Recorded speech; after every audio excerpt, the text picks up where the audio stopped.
कुछ सामान्य रोग के बारे में हम बता रहे थे, जैसे प्लेग हो गया, जो पास्टुरेला पेस्टिस नामक जीवाणु से होता है, और यह फैलता किससे है? चूहा और गिलहरी के कारण फैलता है। इसमें क्या होता है, शरीर का जो रक्त कण का निर्माण वो बंद हो जाता है, और इसके उपचार के लिए हम लोग क्या लेते हैं? सल्फा ड्रग्स एवं स्ट्रेप्टोमाइसिन। उसी तरह बताए थे टीबी है, ट्यूबरक्लोसिस है, जो होता है किससे? Mycobacterium tuberculosis. माइकोबैक्टीरियम ट्यूबरक्लोसिस नामक एक जीवाणु होता है, इससे होता है। इसको काक रोग या यक्ष्मा रोग भी कहते हैं। यह खांसी, थूक, भोजन, वायु संपर्क इत्यादि से होता है। इसके बचाव के लिए बीसीजी, बैसिलस कालमेटी गुएरिन का टीका लगाया जाता है। उसी प्रकार बताए कि पोलियो होता है, टाइफाइड होता है, हैजा होता है, इसका कारण भी बताए थे। अब हम लोग आ जाते हैं टिटनस पर।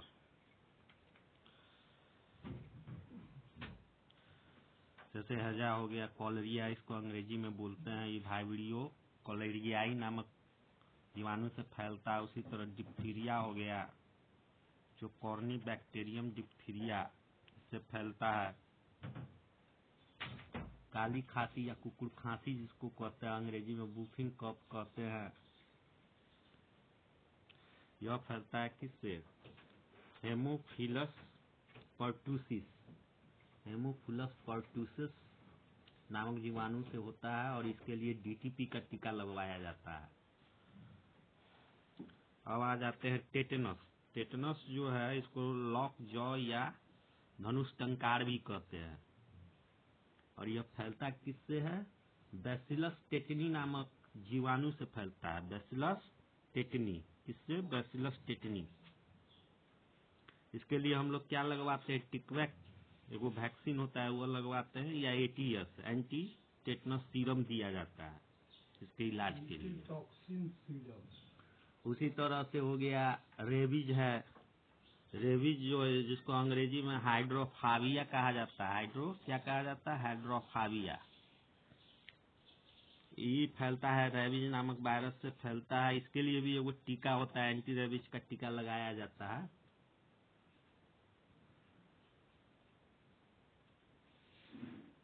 इसमें क्या होता है, जो रेबीज है ना, हाइड्रोफीबिया में, ये जनरली जो होता है, यह भी एक विषाणु जन्य रोग है, और ये होता है किसके काटने से? पागल कुत्ता किसी को काट लिया, बंदर काट लिया, घोड़ा काट लिया, ये बीमारी फैल जाता है। इसमें क्या होता है कि जो पीड़ित व्यक्ति होता है, उसका केंद्रीय तंत्रिका तंत्र प्रभावित हो जाता है, और इसके उपचार के लिए रेबीज रोधी एंटी रेबीज का टीका लगाया जाता है। इस टीके का खोज किसने किया था? लुई पास्चर ने किया था। कौन किया था? Louis Pasteur. अब हम लोग आ जाते हैं, एड्स हो गया। देखो, एड्स जो है, ये बीमारी का नाम है। इसका पूरा फॉर्म होता है एक्वायर्ड इम्यूनोडेफिशिएंसी सिंड्रोम।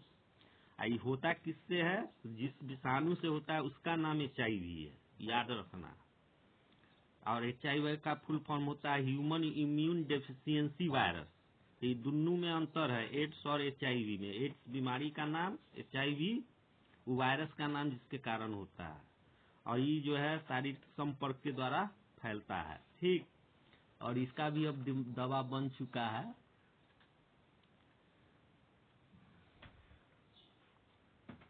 इस रोग के विषाणु को HIV होता है। यह रोग यौन संबंधों के कारण, शारीरिक संबंधों के कारण, या फिर गलत तरीका से ब्लड चढ़ा देने के कारण, रक्त चढ़ा देने का कारण, नशीलों पदार्थों के सुइया के द्वारा सेवन करने से भी फैलता है। इसके उपचार के लिए खोजा गया जो है दवाई है, उसका नाम है 2,3-डाई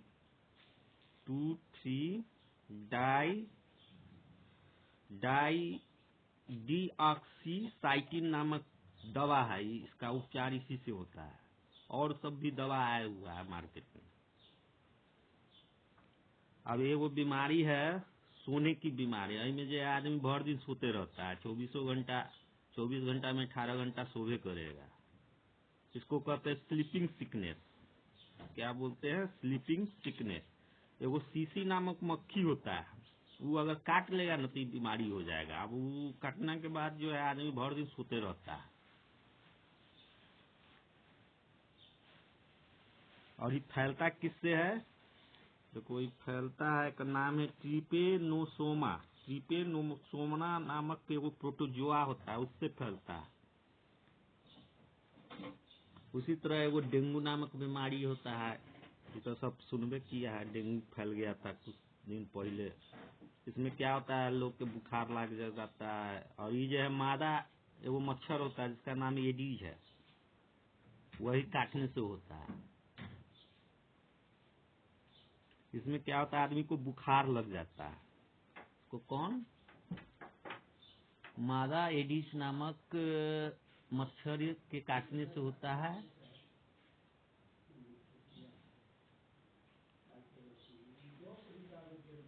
अब हम बताएंगे रोग के प्रकार तथा कारण, types of disease and cause, इस सब के बारे में कुछ जान लेते हैं। देखो, दो तरह का रोग होता है। जन्मजात रोग, जो जन्म से हो जाता है, जैसे माता पिता है तो उसके बाल बच्चा में भी वो रोग होगा। ठीक उसी तरह से उपार्जित रोग होता है, जैसे क्वाड रोग, जो थोड़ा वातावरण में घूमने से या संपर्क से या हवा के द्वारा, पानी के द्वारा, दूषित भोजन के द्वारा फैल जाता है, तो उसको उपार्जित रोग कहते हैं। एक्वायर्ड डिजीज कहते हैं। इसको बोलते हैं कंजीनेटल डिजीज। जन्मजात रोग को क्या बोलते हैं? कंजीनेटल डिजीज।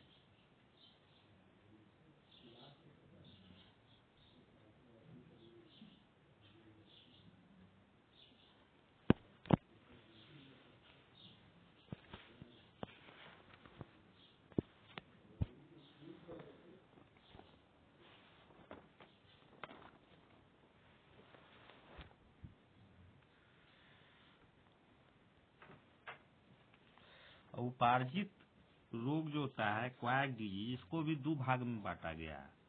पहला है संक्रामक रोग, जिसको कहते हैं इन्फेक्टियस और कम्युनिकेबल डिजीज। और दूसरा होता है असंक्रामक रोग, नॉन इन्फेक्टियस और नॉन कम्युनिकेबल डिजीज। अब ये जो है नॉन कम्युनिकेबल डिजीज, इस सब में कुछ पार्ट सब है, इसको देखते हैं। संक्रामक रोग जैसे हो गया, इस सब में कुछ डिजीज सब है, उसका नाम दिया गया है। जैसे हो गया, जैसे हरासित रोग कहते हैं, डिजेनरेटिव डिजीज। उसी तरह हो गया हिंताजन्य रोग, डेफिशिएंसी डिजीज। अनुवांशिक रोग, जेनेटिक डिजीज। एलर्जी, सामाजिक रोग, सोशल डिजीज, कैंसर, ईटीसी। अब थोड़ा इसको देख लेते हैं। हरासित रोग जो होता है, डिजेनरेटिव डिजीज, विभिन्न शारीरिक अंग के नष्ट होने से होता है। जैसे एक प्रकार से ये हो गया हृदय रोग। उसी तरह से हिंताजन्य रोग हो गया, डेफिशिएंसी डिजीज। ये जैसे विटामिन, प्रोटीन, इस सब की कमी से अगर, या किसी पौष्टिक पदार्थ की कमी से जो रोग होता है, उसको हम लोग बोलते हैं हिंताजनित रोग, डेफिशिएंसी डिजीज। जैसे रैकेट्स हो गया। उसी तरह से एलर्जी होता है। अनुवांशिक रोग होता है, जो जेनेटिक डिजीज कहते हैं, यह अनुवांशिक कारकों के कारण होता है, जैसे हेमोफीलिया हो गया। उसी तरह से कैंसर हो गया, इसमें एलर्जी हो गया। इसमें क्या होता है, किसी पदार्थ के प्रति अत्यधिक संवेदनशीलता होने के कारण ये होता है। सामाजिक रोग हो गया, सोशल डिजीज जिसको कहते हैं, जैसे दारू पीने का किसी को आदत लग गया, नशा कर रहा है, तो ये भी एक प्रकार का बीमारी ही है। कैंसर हो गया, यह जो है अनियमित ऊतक की वृद्धि के कारण होता है। अब है मानव रोग, कारण और लक्षण, ह्यूमन डिजीज एंड ट्रीटमेंट।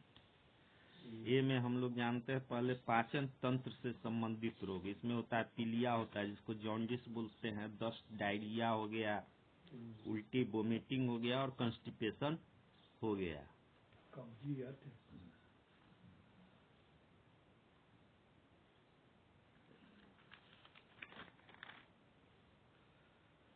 पीलिया में जो है एक एक करके इसको थोड़ा थोड़ा जान लेते हैं।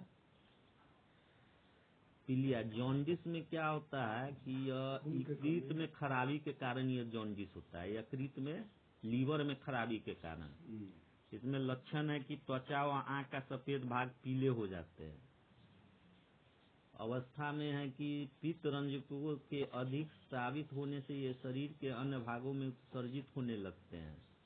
उसी तरह से दस्त जो है, डायरिया जो है, डायरिया में जो अवस्था है वो क्या होता है कि मल में जल की मात्रा में अधिक बढ़ोतरी होता है, पतला पखेना हो जाता है, उसी को डायरिया कहते हैं। इसका जो है यह भी विषाणु के या जीवाणु के संक्रमण से फैलता है और इसका लक्षण है कि पेट में परेशानी, मरोड़, सिर दर्द, भूख में कमी, उल्टी, बेचैनी सब होने लगता है। उसी तरह से वो वोमिटिंग हो गया। वोमिटिंग में भी यही है, पेट के हानिकारक कुछ अगर दूषित चीज खा लिया तो उसके कारण पेट में, या जो न पचने वाला चीज है वो खा लिया तो उससे तुमको वोमिटिंग होने लगेगा। इसका जो कारण तो है संक्रमण होता है या फिर कुछ एलर्जी है कुछ खाने से तो उसके कारण भी हो सकता है। भोजन में विषा सकता है, मान खराब भोजन खा लिया तब भी हो सकता है। इसका जो लक्षण है यही है कि पसीना आएगा, बेचैनी होगा, उल्टी होगा। उसी तरह से है कॉन्स्टिपेशन, कब्ज जिसको हिंदी में बोलते हैं। कब्ज जो है यह भी, इसमें तुम्हारा जो है मल जो है वो कड़ा हो जाता है, ठीक, और तुम्हारा सिर उर में दर्द होने लगेगा, बेचैनी होगा। और ये सब इसका कारण है कि असंतुलित आहार लेने से ही हो जाता है। रेशेदार भोजन की कमी हो गया और दुग्ध उत्पादों का अधिक सेवन करने के कारण भी कॉन्स्टिपेशन हो जाता है। दूध अधिक न लेवे के चाहिए, मात्रा से एगो लिमिट। मानव प्रजनन तंत्र के रोग। मानव प्रजनन तंत्र के रोग में तुमको हो गया नर प्रजनन तंत्र का रोग हो गया, जैसे प्रोस्टेट कैंसर हो गया। प्रोस्टेट कैंसर होता है, यह प्रोस्टेट ग्रंथि का कैंसर होता है जिसमें 2 से 3% तक पुरुषों की मृत्यु होती है। या बिनाइन प्रोस्टेटिक हाइपरट्रॉफी, पुरुषों में अधिक आयु होने प्रोस्टेट, बिनाइन प्रोस्टेटिक हाइपरट्रॉफी और बीपीएच ग्रंथि का आकार बढ़ जाता है जिससे मूत्रवाहिनी में संकोचन होता है, मूत्र त्याग के समय दर्द तथा मूत्र का स्रावन होता है। उसी तरह इम्पोटेंसी होता है, बांझपन, स्टेरिलिटी, शुक्राणु द्वारा अंडाणु का निषेचन न होना।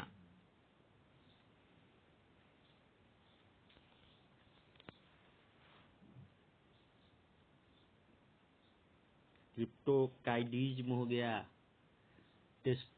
टेस्टोरान की कमी से भ्रूणीय अवस्था में पुरुषों में विषण का विषण कोष में न आ पाना। हाइड्रॉल हो गया, विषण, हाइड्रॉल हो गया विषण, विषण की परत ट्यूनिका वैजिलिनस द्वारा तरल का संचय। उसी तरह से वक्षण हार्निया, इंग्यूनल हर्निया, वक्षण ऊतक के फटने से आंत का कुछ भाग का विषण कोष में आना, ये सब भी होता है। उसी तरह मादा प्रजनन तंत्र में भी कुछ रोग सब होता है।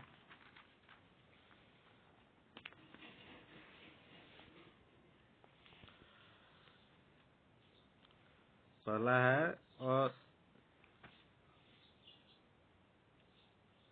अस्थानिक समगर्भता, इक्टोपिक प्रेगनेंसी, भ्रूण का गर्भाशय में न स्थापित होकर कहीं और स्थापित होना। सामान्यतया अंडवाहिनियों में भ्रूण स्थापित हो जाता है।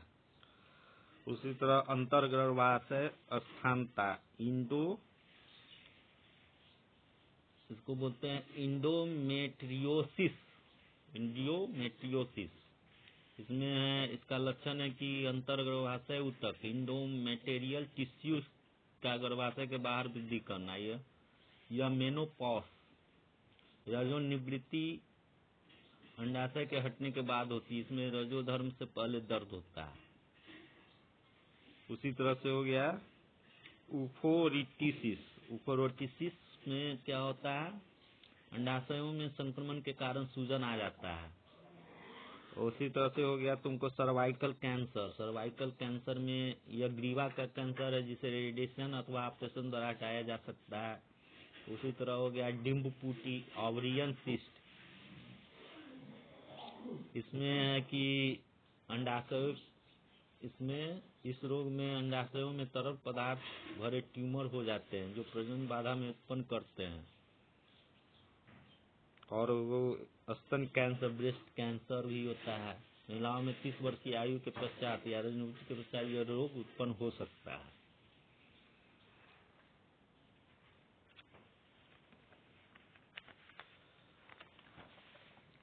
अब श्वसन तंत्र के से संबंधित रोग, डिसऑर्डर ऑफ रेस्पिरेटरी सिस्टम। इसमें हो गया दम्मा, जिसको अस्थमा भी कहते हैं। इसमें सांस लेने में तकलीफ होता है। इसका कारण जो है एलर्जी कारकों द्वारा या मास्ट कोशिकाओं से हिस्टामिन का स्रावन श्वसनियों में सूजन पैदा करता है। इसका लक्षण है कि खांसी, छींक, श्लेष्म की अधिक मात्रा की उत्पत्ति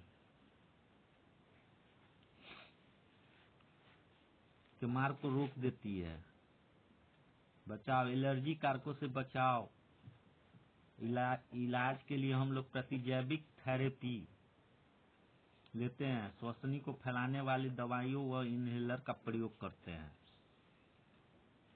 इसी तरह से हो गया व्यावसायिक श्वसन रोग, ऑक्यूपेशनल रेस्पिरेटरी डिसऑर्डर।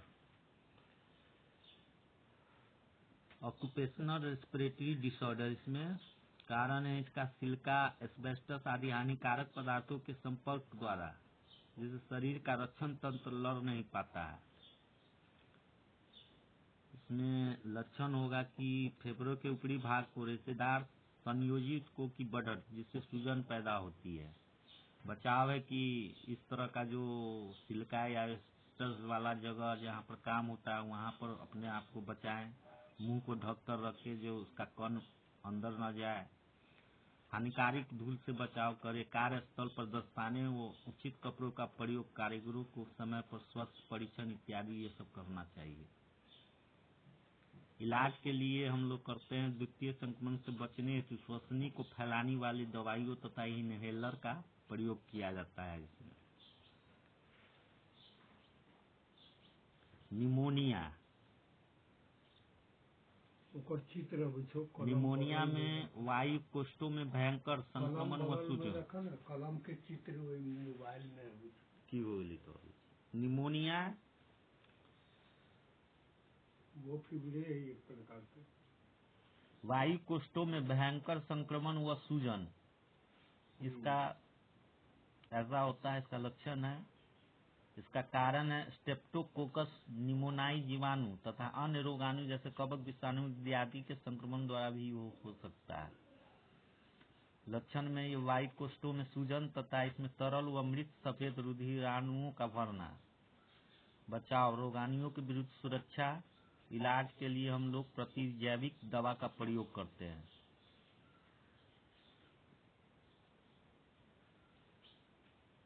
उसी तरह से है एम्फाइसीमा।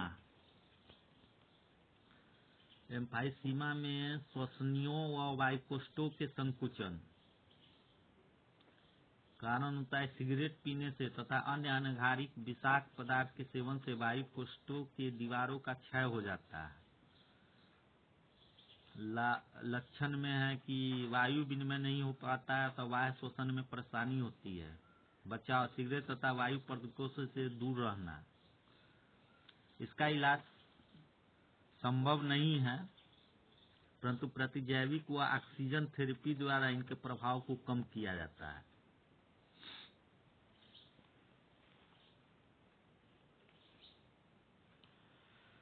डी में मानव कंकाल तंत्र से संबंधित रोग। पहला हो गया गठिया।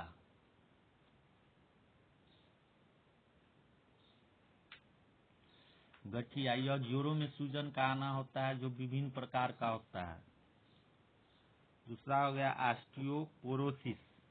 ऑस्टियोपोरोसिस, इस रोग में अस्थियों से तंतु व तरल कम हो जाते हैं, जिससे हड्डियों में कमजोरी आ जाती है। इसका कारण कैल्सिटोनिन हार्मोन, पैराथोमोन, सेक्स हार्मोन में असंतुलन तथा कैल्शियम एवं विटामिन डी की कमी होती है।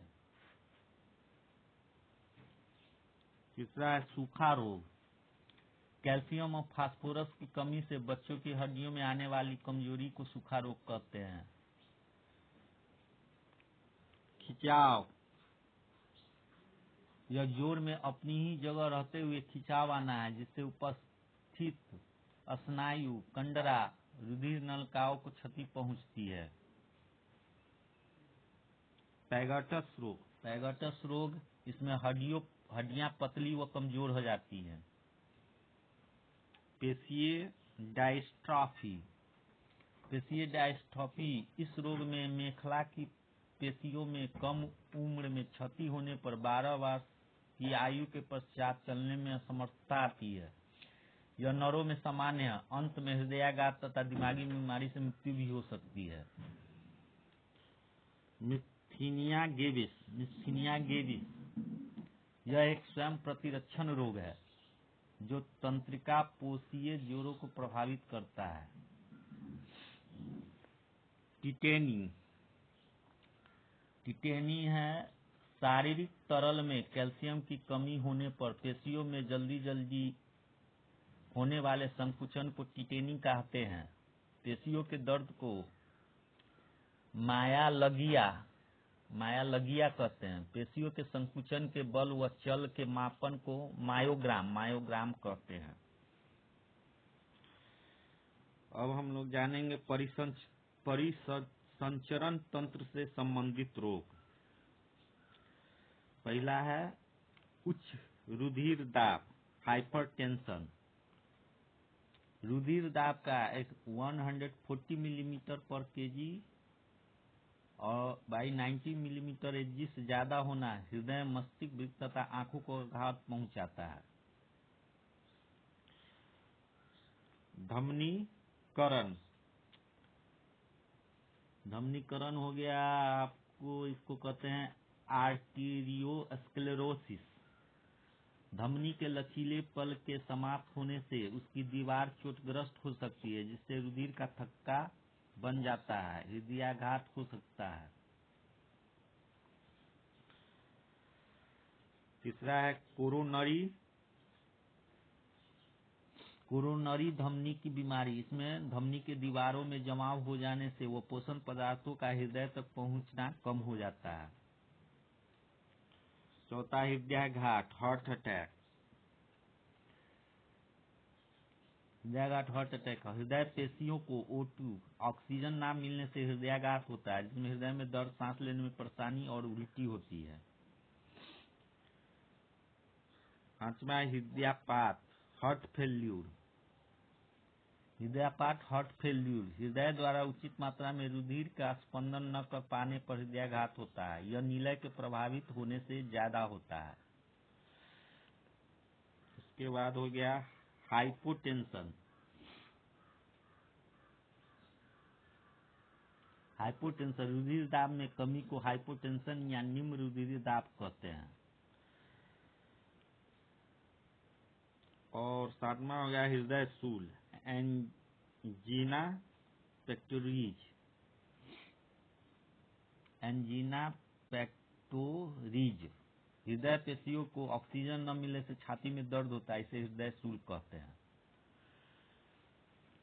पांचवा फफूंद जनित रोग, फंगल कम्युनिकेबल डिजीज। दाद,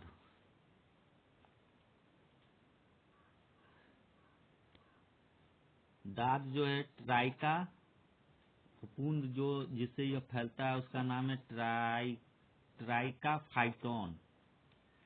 फैलने का माध्यम है हवा में फैले फफूंद के बीजाणु द्वारा। लक्षण, त्वचा पर लाल चकत्ते, त्वचा पर जलन इत्यादि होता है। रोकथाम, रोगी व्यक्ति से पूरी तरह पृथक रहना चाहिए। उसी तरह से हो गया खाज। खाज जो है स्केरेस स्केबीज नामक फफूंद से फैलता है।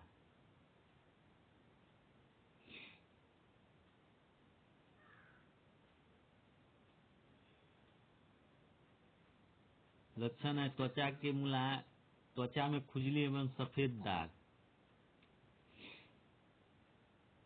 उसी तरह से हो गया एथलीट फुट। एथलीट फुट में भी यह ट्राइकोफाइटोन नामक फफूंद से फंगल से फैलता है।